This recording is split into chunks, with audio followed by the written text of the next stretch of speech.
le résultat d'un test VMA, il est bien pour planifier ce qui se passe juste en dessous et juste en dessus de la VMA, à haute intensité, mais il ne nous dit pas ce qui se passe à moyenne ou à basse intensité. Pourquoi effectuer un profilage à vélo? Quel va être l'intérêt, un des intérêts du profilage? C'est une question pour vous. Il n'est pas traumatique. Clairement, ouais, il ne va pas être traumatique. Ça, c'est un des avantages, ouais. Le côté pratique. Le côté pratique.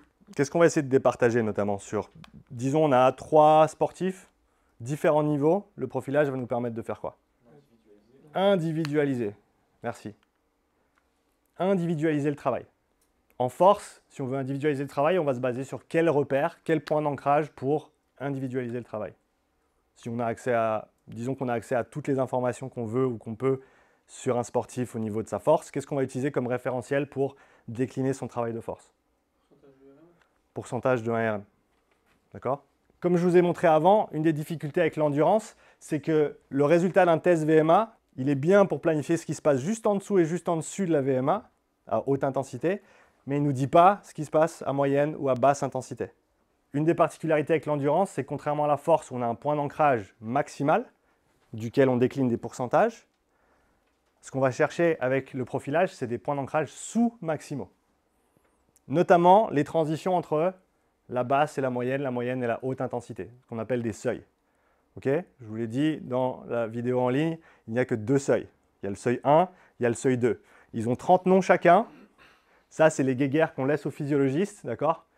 Qui a le meilleur seuil, lequel est juste, etc. Pour vous, ce qui est important de comprendre, c'est qu'il y a 2 seuils.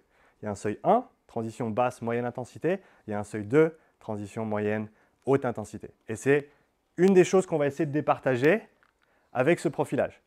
Là, je prends un exemple extrême avec un cycliste professionnel ici, quelqu'un de bien entraîné ici et une personne sédentaire. Donc ça, si on faisait leur profilage, on mesurait tout ce qu'on peut mesurer et qu'on déterminait ces points de transition, on tomberait à peu près sur ces répartitions. Et ce qu'il faut se dire, c'est que si on prend, ça fait quoi, 160 watts comme point de référence, ben, pour la personne sédentaire, c'est de la haute intensité, proche de la très haute intensité.